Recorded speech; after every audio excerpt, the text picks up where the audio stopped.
There's been a few moments in what I'll call large steps for physical security in our society where the leapfrogging of cybersecurity, which has been a main focus of boards for a long time, occurred.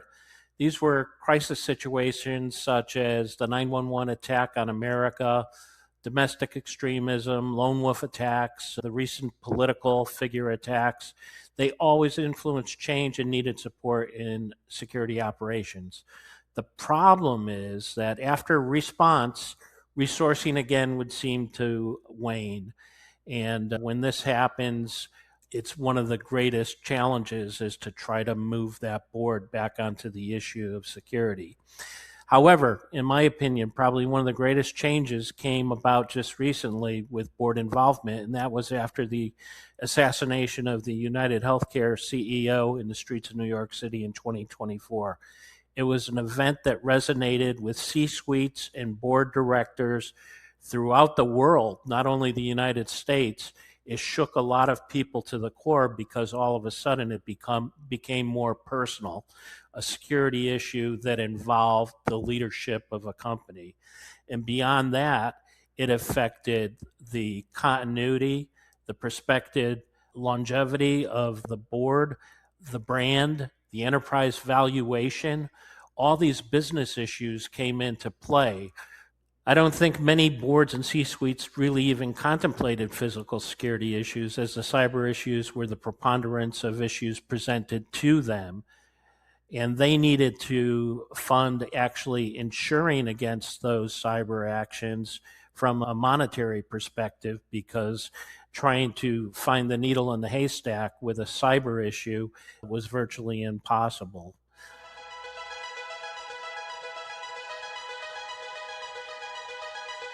The old guns, gates, and guards approach to security was now seen as ripe for immediate evolution by security directors. And also, it was a demand of the business wanting security to adopt artificial intelligence and technology to move forward with the business, to walk lockstep with them.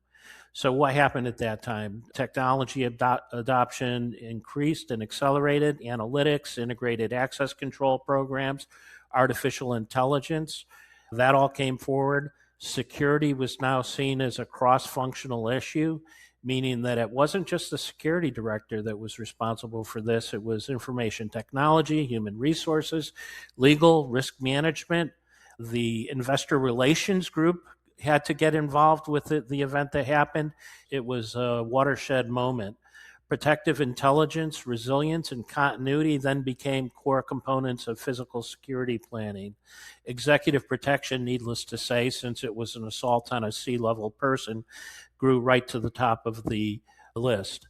Thus, the visibility of the corporate security director at that point in time elevated.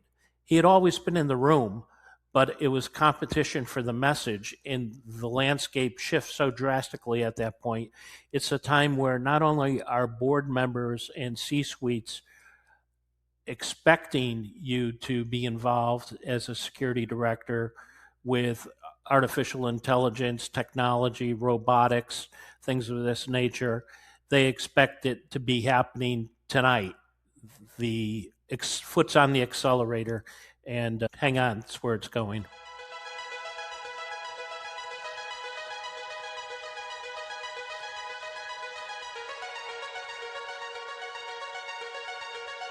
CSOs have always had issues with the quality of security officer staffing and turnover. It's like a dog chasing its tail. The better the officers, if they're not challenged in their positions or not compensated for what they do, compensated more like a service worker, they'll move quickly and move on. The people who are adequate, they'll always stay there. They'll be fine, but you're losing the depth and breadth of your operation every time this happens. Although not directly responsible for the security guard force, a CSO is really gets impacted by all these things.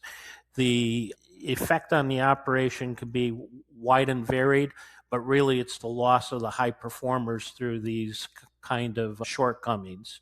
So adding technology allows one to increase stature for the security officer, engagement, and probably the compensation of the officer who can interact with technology systems such as Drone IQ and its support team, removing a layer of doers, if you will, with intelligent technology.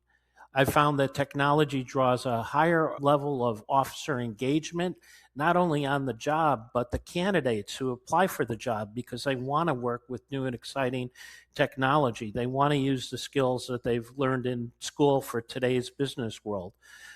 So, understanding that is the case, what you actually do is create a stronger culture of historical and hierarchical knowledge in your organization by retaining these people and have them more integrated and immersed with the business. Thus, the end users, who are your security employees, as well as the C suite and the board, really appreciate having that level drilled down on. Technology is scalable and standardized across the enterprise now with this kind of technology, and multiple missions can be done from one central location. It's an exciting time for a CSO to be able to present this solution to the board and to C-suite.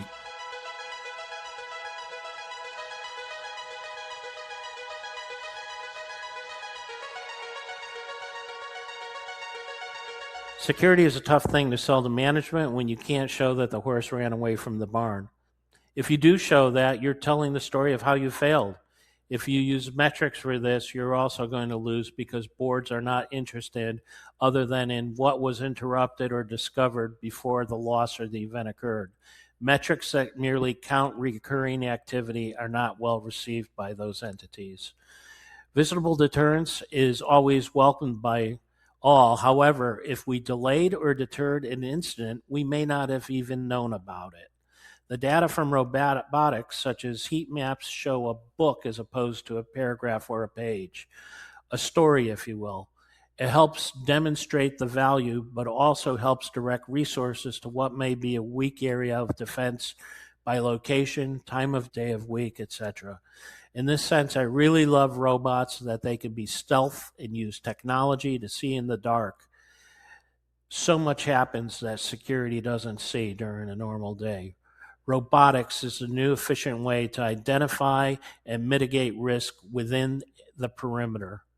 Selling security to the board at times can be easy, as showing unexpected events that have gone unnoticed as opposed to using metrics and language. Look at the recent situation in Arizona where an apparent assailant was at the residence of a celebrity's mother in the middle of the night. A home with no fencing, no security alerts, dim lights, but a doorbell camera provided leads. If a robot were on that property, perhaps there would have been an interception, a call for help, and pictures in the dark of an assailant that could have even been followed. An event like that shows that technology can be better suited to be out in front instead of a human. Much safer for the human as well, resulting in less injury, cost, and turnover. Boards and C-suites like to see those wins. In illustration, not data. That's the true metric they want. An event deterred, with the assailant now in full knowledge that this location is no longer an opportunity for them. I just saw a video of such an interception by a robot the other day in the middle of the night at a construction site. The robot intercepted 3 perpetrators and they fled, but not before one of them snapped a picture of the robot. Pretty interesting, huh? I think that is the kind of movement that happens with the board where they see images like that, they'll more strongly support the technology than a simple metrics. A strong perimeter and awareness of what is occurring after business and daylight hours is imperative to safety and security, as well as continuity. Asylon provides the same level of data-driven certainty for physical perimeter that CISOs provide for their network.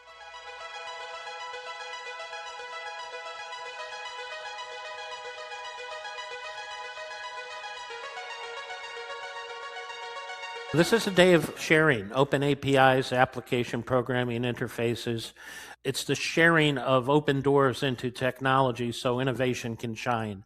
Innovation does not mean just new products, but the evolution of existing products that can interact with existing and emerging solutions, which then actually spark additional innovation. If you're coupled with forward-thinking firms such as Asylon that listen to you and help you solve problems, both new, old, and created by the change of the product world, the environments they're in, and the outside influences, then you're going to stay in front of everything. Having a security officer in front of the information is not just a situation where it's a presence. They must be integrated just as the technology is and complementary to the holistic intake of all these alarms, the information, and the inputs that come into a company so they can analyze them and respond accordingly. This is what's happening in the businesses and organizations we support. Having a GSOC that's able to manage multiple field locations from one centralized center not only saves on labor dollars, but it also allows an organization to intake data at the macro level across the enterprise to identify things other than security issues, to identify working issues, political issues, safety issues that are in common and many times are not in the control domain of the security leader, but other business leaders in a company. So the value really gets great quickly.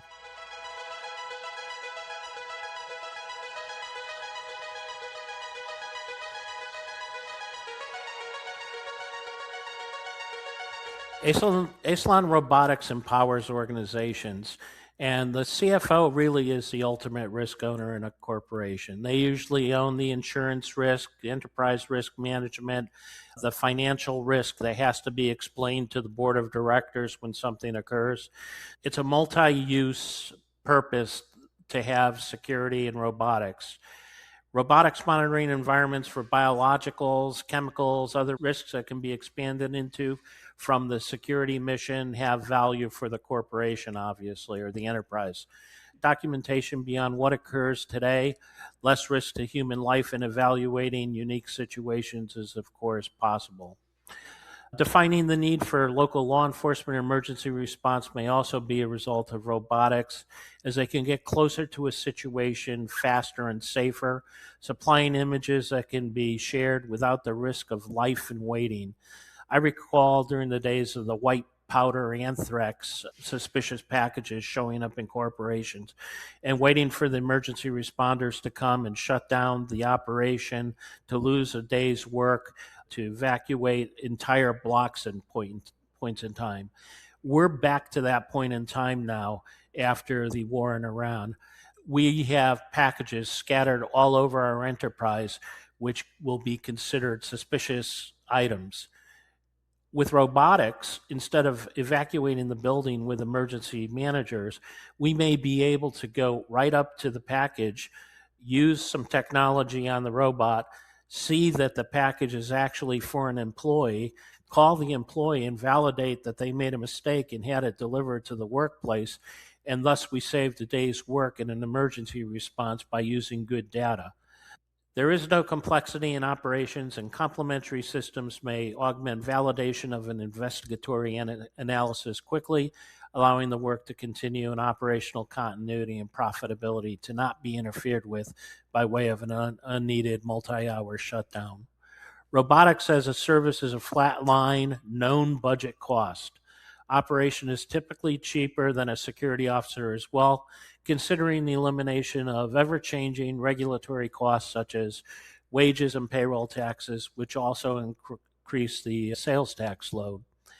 Hidden costs like uniforms and vacations are also buried in the cost of a security officer, which are not borne by the flat cost of robotics every year.